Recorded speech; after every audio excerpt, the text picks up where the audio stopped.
ಕ್ಷೇತ್ರ ಮರು ವಿಂಗಡಣೆ ಕುರಿತಂತೆ ಕೇಂದ್ರ ಸರ್ಕಾರದ ನಿರ್ಧಾರದ ವಿರುದ್ಧ ಈಗಾಗಲೇ ತಮಿಳುನಾಡು ತೀವ್ರ ವಿರೋಧವನ್ನು ವ್ಯಕ್ತಪಡಿಸಿದೆ. ಇದೀಗ ಪಂಜಾಬ್ ಸಿಎಂ ಕೂಡ ಇದಕ್ಕೆ ವಿರೋಧ ವ್ಯಕ್ತಪಡಿಸಿದ್ದು ದಕ್ಷಿಣದ ರಾಜ್ಯಗಳ ಹೋರಾಟಕ್ಕೆ ಕೈ ಜೋಡಿಸುವುದಕ್ಕೆ ಸಜ್ಜಾಗಿದ್ದಾರೆ.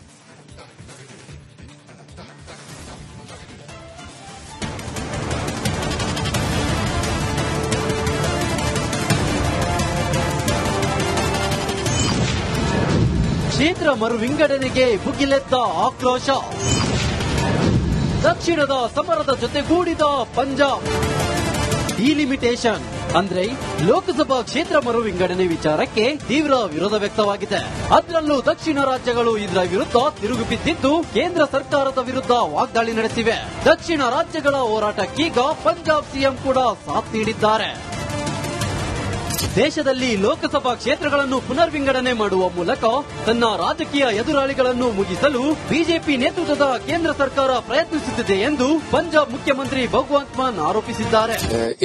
पता पहला ਅਸੀਂ ਕਰਨ ਦੀ ਕੋਸ਼ਿਸ਼ ਕਰ ਰਹੇ ਹਾਂ ਕਿ ਕਿੰਨੀਆਂ ਸੀਟਾਂ ਇਹ ਵਧਾਉਣ ਨੂੰ ਫਿਰਦੇ ਨੇ ਤੇ ਕਿਹੜੇ ਏਰੀਆ 'ਚ ਸੀਟਾਂ ਵਧਾਉਣ ਨੂੰ ਫਿਰਦੇ। ਮਤਲਬ ਜੇ ਤਾਮਿਲਨਾਡੂ ਦੇ ਘਟਾ ਰਹੇ ਨੇ, ਕਹਿੰਦੇ ਵੀ ਆਬਾਦੀ ਘਟ ਗਈ, ਇਹਦਾ ਮਤਲਬ ਤੁਸੀਂ ਫਿਰ ਪੋਪੂਲੇਸ਼ਨ ਕੰਟਰੋਲ ਦੇ ਅਗੇਂਸਟ ਜਾ ਰਹੇ ਹੋ ਵੀ ਆਬਾਦੀ ਘਟਾਉਣੀ ਚਾਹੀਦੀ ਸੀ ਉਹਨਾਂ ਨੂੰ।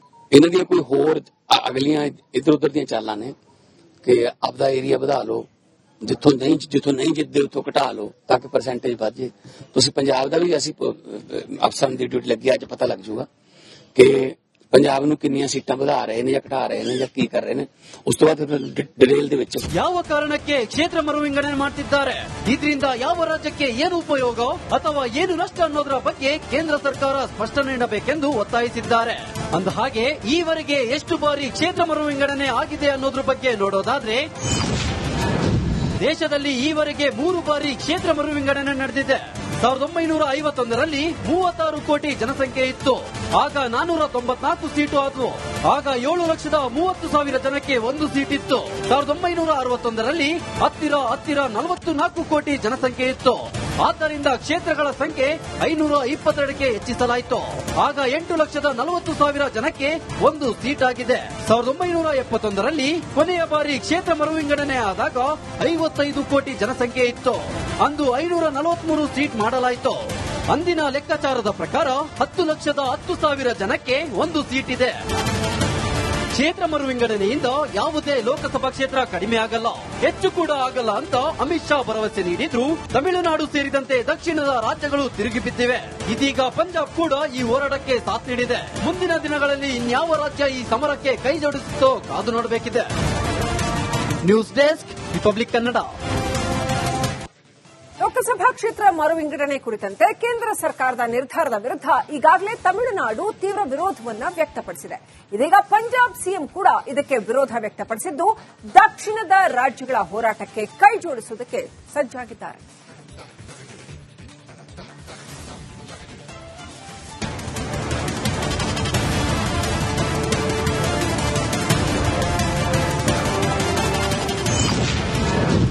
ಕ್ಷೇತ್ರ ಮರು ವಿಂಗಡಣೆಗೆ ಭುಗಿಲೆದ್ದ ಆಕ್ರೋಶ. ದಕ್ಷಿಣದ ಸಮರದ ಜೊತೆಗೂಡಿದ ಪಂಜಾಬ್. ಡಿಲಿಮಿಟೇಷನ್ ಅಂದ್ರೆ ಲೋಕಸಭಾ ಕ್ಷೇತ್ರ ಮರು ವಿಂಗಡಣೆ ವಿಚಾರಕ್ಕೆ ತೀವ್ರ ವಿರೋಧ ವ್ಯಕ್ತವಾಗಿದೆ. ಅದರಲ್ಲೂ ದಕ್ಷಿಣ ರಾಜ್ಯಗಳು ಇದರ ವಿರುದ್ಧ ತಿರುಗಿ ಬಿದ್ದಿದ್ದು ಕೇಂದ್ರ ಸರ್ಕಾರದ ವಿರುದ್ಧ ವಾಗ್ದಾಳಿ ನಡೆಸಿವೆ. ದಕ್ಷಿಣ ರಾಜ್ಯಗಳ ಹೋರಾಟಕ್ಕೀಗ ಪಂಜಾಬ್ ಸಿಎಂ ಕೂಡ ಸಾಥ್ ನೀಡಿದ್ದಾರೆ. ದೇಶದಲ್ಲಿ ಲೋಕಸಭಾ ಕ್ಷೇತ್ರಗಳನ್ನು ಪುನರ್ ವಿಂಗಡಣೆ ಮಾಡುವ ಮೂಲಕ ತನ್ನ ರಾಜಕೀಯ ಎದುರಾಳಿಗಳನ್ನು ಮುಗಿಸಲು ಬಿಜೆಪಿ ನೇತೃತ್ವದ ಕೇಂದ್ರ ಸರ್ಕಾರ ಪ್ರಯತ್ನಿಸುತ್ತಿದೆ ಎಂದು ಪಂಜಾಬ್ ಮುಖ್ಯಮಂತ್ರಿ ಭಗವಂತ್ ಮಾನ್ ಆರೋಪಿಸಿದ್ದಾರೆ. ਪਤਾ ਪਹਿਲਾਂ ਅਸੀਂ ਕਰਨ ਦੀ ਕੋਸ਼ਿਸ਼ ਕਰ ਰਹੇ ਹਾਂ ਕਿ ਕਿੰਨੀਆਂ ਸੀਟਾਂ ਇਹ ਵਧਾਉਣ ਨੂੰ ਫਿਰਦੇ ਨੇ ਤੇ ਕਿਹੜੇ ਏਰੀਆ 'ਚ ਸੀਟਾਂ ਵਧਾਉਣ ਨੂੰ ਫਿਰਦੇ। ਮਤਲਬ ਜੇ ਤਾਮਿਲਨਾਡੂ ਦੇ ਘਟਾ ਰਹੇ ਨੇ, ਕਹਿੰਦੇ ਵੀ ਆਬਾਦੀ ਘਟ ਗਈ, ਇਹਦਾ ਮਤਲਬ ਤੁਸੀਂ ਫਿਰ ਪੋਪੂਲੇਸ਼ਨ ਕੰਟਰੋਲ ਦੇ ਅਗੇਂਸਟ ਜਾ ਰਹੇ ਹੋ ਵੀ ਆਬਾਦੀ ਘਟਾਉਣੀ ਚਾਹੀਦੀ ਸੀ ਉਹਨਾਂ ਨੂੰ। ਇਹਨਾਂ ਦੀਆਂ ਕੋਈ ਹੋਰ ਅਗਲੀਆਂ ਇੱਧਰ ਉੱਧਰ ਦੀਆਂ ਚਾਲਾਂ ਨੇ ਕਿ ਆਪਦਾ ਏਰੀਆ ਵਧਾ ਲਓ, ਜਿੱਥੋਂ ਨਹੀਂ ਜਿੱਤਦੇ ਉੱਥੋਂ ਘਟਾ ਲਓ ਤਾਂ ਕਿ ਪਰਸੈਂਟੇਜ ਵਧ ਜੇ।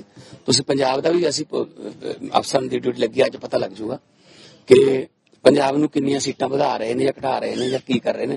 ਉਸ ਤੋਂ ਬਾਅਦ ಡಿಟೇಲ್ ਦੇ ਵਿੱਚ ಯಾವ ಕಾರಣಕ್ಕೆ ಕ್ಷೇತ್ರ ಮರು ವಿಂಗಡಣೆ ಮಾಡ್ತಿದ್ದಾರೆ, ಇದರಿಂದ ಯಾವ ರಾಜ್ಯಕ್ಕೆ ಏನು ಉಪಯೋಗ ಅಥವಾ ಏನು ನಷ್ಟ ಅನ್ನೋದರ ಬಗ್ಗೆ ಕೇಂದ್ರ ಸರ್ಕಾರ ಸ್ಪಷ್ಟನೆ ನೀಡಬೇಕೆಂದು ಒತ್ತಾಯಿಸಿದ್ದಾರೆ.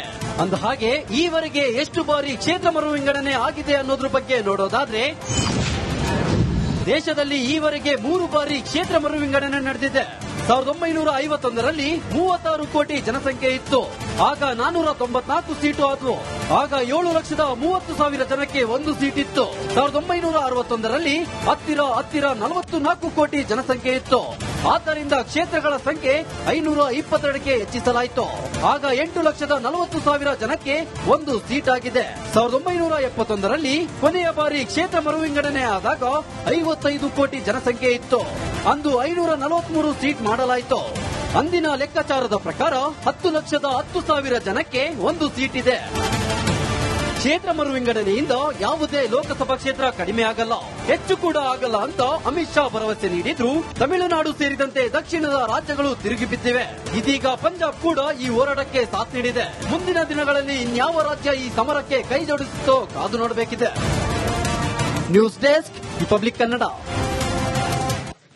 ಲೋಕಸಭಾ ಕ್ಷೇತ್ರ ಮರು ವಿಂಗಡಣೆ ಕುರಿತಂತೆ ಕೇಂದ್ರ ಸರ್ಕಾರದ ನಿರ್ಧಾರದ ವಿರುದ್ಧ ಈಗಾಗಲೇ ತಮಿಳುನಾಡು ತೀವ್ರ ವಿರೋಧವನ್ನ ವ್ಯಕ್ತಪಡಿಸಿದೆ. ಇದೀಗ ಪಂಜಾಬ್ ಸಿಎಂ ಕೂಡ ಇದಕ್ಕೆ ವಿರೋಧ ವ್ಯಕ್ತಪಡಿಸಿದ್ದು, ದಕ್ಷಿಣದ ರಾಜ್ಯಗಳ ಹೋರಾಟಕ್ಕೆ ಕೈ ಜೋಡಿಸುವುದಕ್ಕೆ ಸಜ್ಜಾಗಿದ್ದಾರೆ.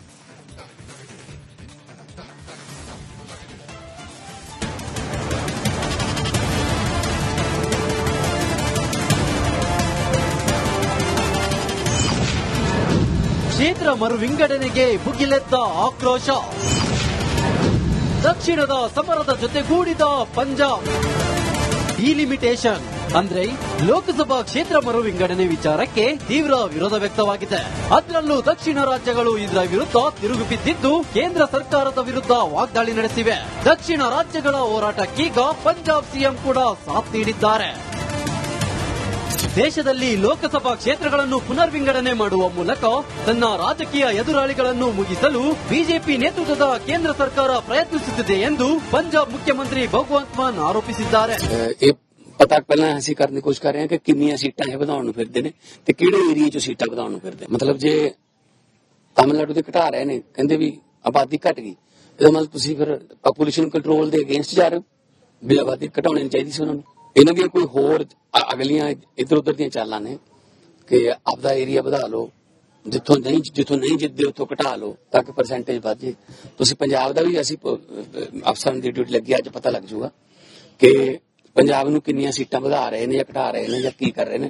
ਉਸ ਤੋਂ ਬਾਅਦ ಡಿಟೇಲ್ ਦੇ ਵਿੱਚ ಯಾವ ಕಾರಣಕ್ಕೆ ಕ್ಷೇತ್ರ ಮರು ವಿಂಗಡಣೆ ಮಾಡ್ತಿದ್ದಾರೆ, ಇದರಿಂದ ಯಾವ ರಾಜ್ಯಕ್ಕೆ ಏನು ಉಪಯೋಗ ಅಥವಾ ಏನು ನಷ್ಟ ಅನ್ನೋದರ ಬಗ್ಗೆ ಕೇಂದ್ರ ಸರ್ಕಾರ ಸ್ಪಷ್ಟನೆ ನೀಡಬೇಕೆಂದು ಒತ್ತಾಯಿಸಿದ್ದಾರೆ. ಅಂದಹಾಗೆ ಈವರೆಗೆ ಎಷ್ಟು ಬಾರಿ ಕ್ಷೇತ್ರ ಮರು ವಿಂಗಡಣೆ ಆಗಿದೆ ಅನ್ನೋದ್ರ ಬಗ್ಗೆ ನೋಡೋದಾದ್ರೆ, ದೇಶದಲ್ಲಿ ಈವರೆಗೆ 3 ಬಾರಿ ಕ್ಷೇತ್ರ ಮರು ವಿಂಗಡಣೆ ನಡೆದಿದೆ. 1951ರಲ್ಲಿ 36 ಕೋಟಿ ಜನಸಂಖ್ಯೆ ಇತ್ತು. ಆಗ 494 ಸೀಟು ಆದವು. ಆಗ 7,30,000 ಜನಕ್ಕೆ 1 ಸೀಟ್ ಇತ್ತು. 1961ರಲ್ಲಿ ಹತ್ತಿರ 44 ಕೋಟಿ ಜನಸಂಖ್ಯೆ ಇತ್ತು. ಆದ್ದರಿಂದ ಕ್ಷೇತ್ರಗಳ ಸಂಖ್ಯೆ 522ಕ್ಕೆ ಹೆಚ್ಚಿಸಲಾಯಿತು. ಆಗ 8,40,000 ಜನಕ್ಕೆ 1 ಸೀಟ್ ಆಗಿದೆ. 1971ರಲ್ಲಿ ಕೊನೆಯ ಬಾರಿ ಕ್ಷೇತ್ರ ಮರು ವಿಂಗಡಣೆ ಆದಾಗ 55 ಕೋಟಿ ಜನಸಂಖ್ಯೆ ಇತ್ತು. ಅಂದು 543 ಸೀಟ್ ಮಾಡಲಾಯಿತು. ಅಂದಿನ ಲೆಕ್ಕಾಚಾರದ ಪ್ರಕಾರ 10,10,000 ಜನಕ್ಕೆ 1 ಸೀಟ್ ಇದೆ. ಕ್ಷೇತ್ರ ಮರು ವಿಂಗಡಣೆಯಿಂದ ಯಾವುದೇ ಲೋಕಸಭಾ ಕ್ಷೇತ್ರ ಕಡಿಮೆ ಆಗಲ್ಲ, ಹೆಚ್ಚು ಕೂಡ ಆಗಲ್ಲ ಅಂತ ಅಮಿತ್ ಶಾ ಭರವಸೆ ನೀಡಿದ್ರು. ತಮಿಳುನಾಡು ಸೇರಿದಂತೆ ದಕ್ಷಿಣದ ರಾಜ್ಯಗಳು ತಿರುಗಿ ಬಿದ್ದಿವೆ. ಇದೀಗ ಪಂಜಾಬ್ ಕೂಡ ಈ ಹೋರಾಟಕ್ಕೆ ಸಾಥ್ ನೀಡಿದೆ. ಮುಂದಿನ ದಿನಗಳಲ್ಲಿ ಇನ್ಯಾವ ರಾಜ್ಯ ಈ ಸಮರಕ್ಕೆ ಕೈ ಜೋಡಿಸುತ್ತೋ ಕಾದು ನೋಡಬೇಕಿದೆ. News desk Republic Kannada.